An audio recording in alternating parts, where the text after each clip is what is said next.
Welcome to Long Story Spoken. Long stories, spoken simply. Welcome back to Long Story Spoken, the podcast where we dive deep into the world of books, ideas, and everything in between. I'm your host, Katie, and today we've got a fantastic episode lined up. We're going even deeper into a book that promises to change how you communicate when you're caught off guard. It's called Think Faster, Talk Smarter, How to Speak Successfully When You're Put on the Spot by Matt Abrahams. And joining me today, as always, is our resident bookworm and expert, Luke. Luke, thanks for being here and diving even deeper into this with me. Thanks for having me again, Katie. I'm thrilled to dig even further into this one. It's truly a practical guide, not just theory. Matt Abrahams offers so many actionable strategies that can really transform how people approach impromptu communication. It's about moving from dread to confidence. Think faster, talk smarter. As a podcaster, I do a lot of talking, but it's usually planned. The on-the-spot part is what always gets me. I'm imagining those moments in meetings where your boss suddenly asks, "What do you think?" And your mind just goes blank. Or when you run into someone important in the elevator, that's where I usually stumble. My palms get sweaty, my throat tightens up. It's almost like a physical reaction. Absolutely, Katie. And that's exactly what Matt Abrahams, the author, tackles head-on. He's a lecturer at Stanford's Graduate School of Business, and he's taught this Think Faster, Talk Smarter workshop for years, helping countless students and professionals. He even mentions research showing that impromptu speaking can actually create more anxiety than formal public speaking because, as you said, we have no script. There's no safety net. He describes it as plumbing reversal, where your body just reacts in unexpected ways to stress. Okay, that makes so much sense. It's like your brain just short circuits. So, what's the big secret? How does he help us become less terrified? Because honestly, for me, it feels like fighting a natural instinct. Well, he starts by saying that spontaneous communication isn't just for naturally quick-witted people or those born with the gift of gab. It's a learned skill, just like learning to ride a bike or play a musical instrument. It requires practice, and the book breaks it down into two main parts. First, his Think Faster, Talk Smarter methodology, 6 steps to better spontaneous speaking. And then part 2 is about talking smarter in specific, real-world situations. He really emphasizes that you don't have to be perfect. You just have to be prepared in a different way. 6 steps? Huh.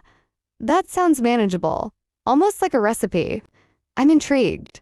But before we jump into those steps, I just want to quickly remind all our listeners, if you're interested in checking out Think Faster, Talk Smarter for yourself, we'll have an affiliate link in the description below. It's a great way to support the show and get your hands on this fantastic resource that truly offers practical tools. All right, Luke, let's get into part 1, the Think Faster, Talk Smarter methodology. What's the very first step? The foundational piece? The first step is calm, tame the anxiety beast. Abraham says you have to manage your anxiety, not let it manage you. He shares this wild story about a job interview where the CEO asked him, "If you were an onion and I peeled back the first 3 layers, what would I find?" He totally froze. He couldn't think of anything. That's how most of us feel when we're put on the spot. He explains that anxiety isn't just one thing. It manifests as the ABCs. Affective, how you feel, like sweaty palms, racing heart. Behavioral, what your body does, like fidgeting, avoiding eye contact. And cognitive, what you think, like I'm going to sound stupid. An onion question? That's brutal. So, it's not about getting rid of anxiety completely. Because I always thought the goal was to be totally calm, but that never seems to happen for me. No, not at all. This is a key insight. He argues that a little bit of anxiety is actually good. It can motivate us, make us more alert, and give us a burst of energy, which he calls optimal arousal. The goal isn't to eliminate it, but to keep it from overwhelming us. He gives simple, immediate techniques. For effective symptoms, he suggests focused breathing, slowly inhaling for 4 counts, holding for 4, exhaling for 6. For behavioral, he talks about purposeful movement, like gesturing, which can actually release nervous energy. And for cognitive, he suggests cognitive reframing, changing negative thoughts to positive ones. Like this is an opportunity to learn, not this is a test I'll fail. That's so important. I think a lot of people, myself included, feel like they need to be perfectly calm, but it's okay to have some nerves if you can direct them. What's step 2 after calm? Step 2 is unlock, maximize mediocrity. This might sound counterintuitive, but it's about letting go of the need for perfection. We often compare our spontaneous speaking to polished TED Talks or famous leaders giving eloquent speeches, but those are heavily rehearsed. Real life is more like jazz, he says. It's about improvising and being flexible. He uses the analogy of a jazz musician who plays based on the moment rather than following a rigid score. Maximize mediocrity, I love that. It takes so much pressure off.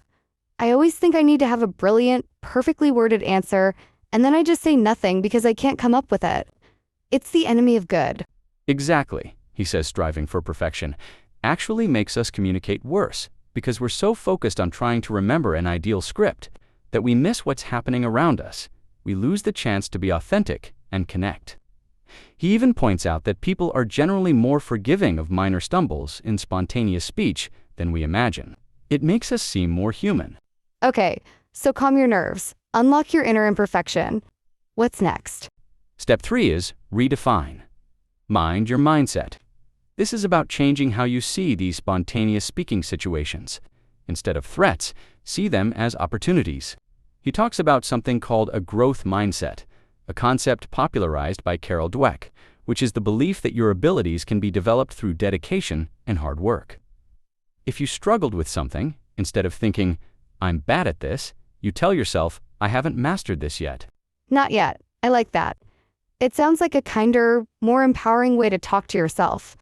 So instead of thinking, "I messed up that presentation," it's, "I'm learning how to improve my spontaneous speaking skills." Precisely. And he suggests reframing challenges. For example, he talks about seeing questions not as accusations, but as opportunities to clarify, teach, or explore.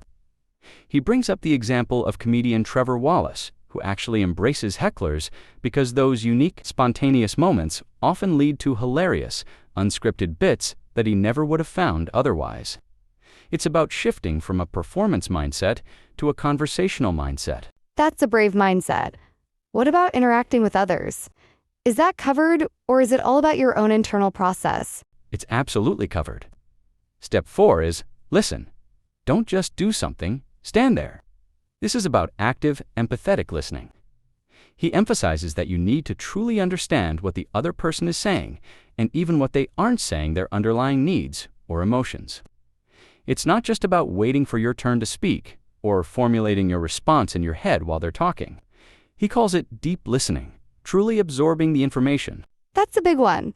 I think sometimes when we're nervous, we're so focused on what we want to say that we forget to really hear the other person. And then our response can feel disconnected. Right? Listening helps you adapt your message to what the audience or the other person actually needs. It makes your response much more relevant, impactful, and tailored. He even talks about listening for clues in the conversation, like keywords or emotional tones that can guide your response. It's like being a detective in a conversation. Okay, so we've calmed down, embraced imperfection, shifted our mindset, and listened actively. That's a solid foundation. What's next in the methodology? The practical application part. Step 5 is structure. Structure your spontaneity. This is super helpful. He provides simple recipes or frameworks to organize your thoughts quickly. It's like a chef doing prep work. Once you have your ingredients chopped and organized, all you have to do is assemble the dish. You don't need a script, just a mental framework. So, even if you're speaking spontaneously, you still have some kind of internal outline or template you can drop your thoughts into. That sounds incredibly useful for avoiding rambling. Exactly. He introduces several versatile structures. For example, the what so, what now what. Structure is great for making an argument or presenting an idea. What is your point? So what? Explains why it matters. And now what? Suggests an action or next step. Another one is problem solution benefit for pitching ideas or past present future. For discussing trends or progress, you don't need to memorize tons of them. Just find 2 or 3 that resonate with you and that you can apply to common situations you face. The key is familiarity, so they become second nature. That's brilliant. It gives you a roadmap without needing a full script. It's like having a mental template you can fill in real time. What's the final step in part 1? The sixth and final step is focus, the F word of spontaneous speaking. This is all about making your ideas clear, concise, and compelling. He breaks focus down into 4 key components: cultivating precision, relevance, accessibility, and concision.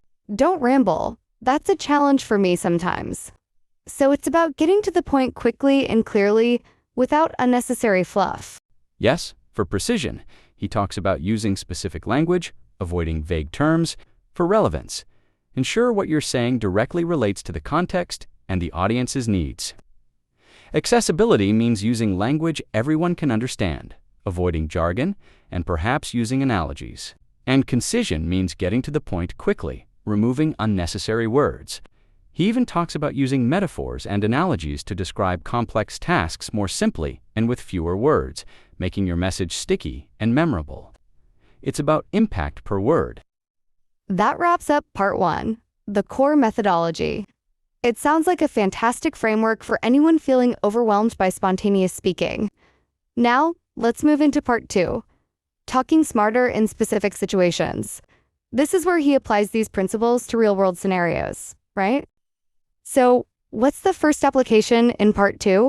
The first is application number 1, going big on small talk.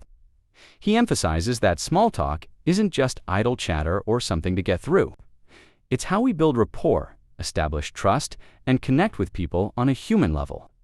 It's the gateway to deeper conversations and relationships. He suggests using the what so, what now what structure even for small talk.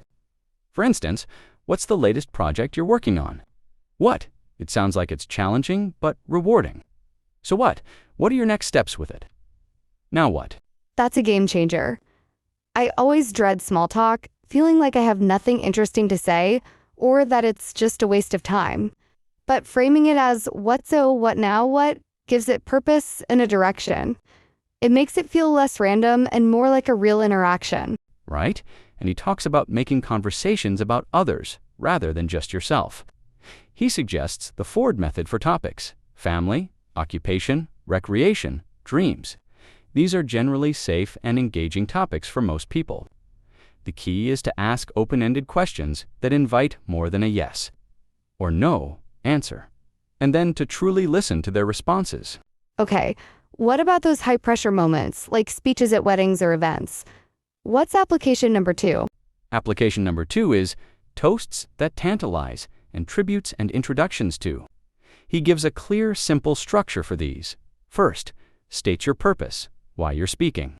Second, establish your connection to the person or event.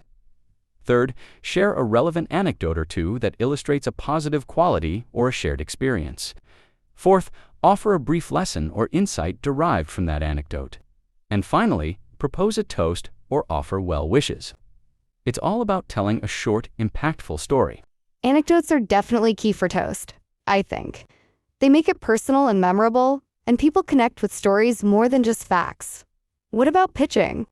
That's something a lot of our listeners, especially entrepreneurs or people in sales, might need. Absolutely. Application number 3 is make that imperfect pitch. For this, he strongly recommends the problem-solution benefit structure. First, you clearly and concisely define the problem that your audience shares or faces. You make them feel it. Then you present your solution, your idea, product, or service, as the answer to that problem. And finally, you explain the benefits of that solution, focusing on how it will specifically help them. It's all about making it clear why your idea matters to them and what they gain. He emphasizes that you should practice delivering it in 30 seconds, 60 seconds, and 90 seconds, so you're ready for any time frame. That's super practical. I can see how that structure would keep you focused even under intense pressure during a quick pitch. What's next? Q&A sessions can be notoriously tricky, especially if you get a curveball question. You're right. Q&A can be daunting. Application number 4 is rocking the Q&A. His advice here is to anticipate questions. Think about the 5 to 10 most likely questions you'll get and mentally prepare key messages for each, even if you don't have exact answers. He also suggests techniques like bridging if you need to redirect a question back to your main point, or clarifying questions if you're unsure what someone is asking. For example, could you tell me a bit more about what you mean by X? This buys you time to think and ensures you address the right point. He also says it's okay to say, I don't know, if you genuinely don't have the answer, but follow it up with an offer to find out or to discuss it later. Clarifying questions, that's smart. It buys you time and ensures you're addressing the right point. What about giving feedback? That can be a real minefield. People often get defensive or misunderstand. It definitely can be. Application number 5 is feedback that doesn't flop. He emphasizes being clear, concise, and focusing on observations rather than judgments. He suggests using the situation behavior impact model. Describe the situation in the meeting this morning. Then the specific behavior you observed when you interrupted me, and finally the impact of that behavior. I felt like my point wasn't valued, and it made it hard for me to continue my thought. This makes the feedback objective and less about personal attack, focusing on observable actions and their effects. That's something everyone could use help with. It makes feedback much more constructive and less likely to lead to conflict. And finally, what's the last application? A topic that's often avoided but so crucial. Application number 6 is the secrets to saying we're sorry. He talks about apologies that truly resonate, which he says involve 3 key components: acknowledging what happened and taking responsibility, expressing genuine regret for the impact, and stating what you will do differently or what actions you will take to make amends. It's not just about saying, I'm sorry. It's about demonstrating empathy, understanding the impact of your actions, and showing genuine remorse with a commitment to change. A true apology is about rebuilding trust. Wow, this book really covers so much, from everyday small talk to really sensitive conversations like apologies. It feels incredibly comprehensive and practical.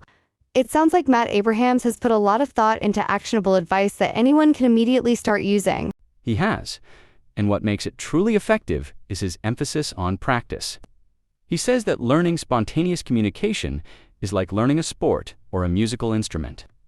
You learn the foundational principles and the structures, and then you apply them in practice.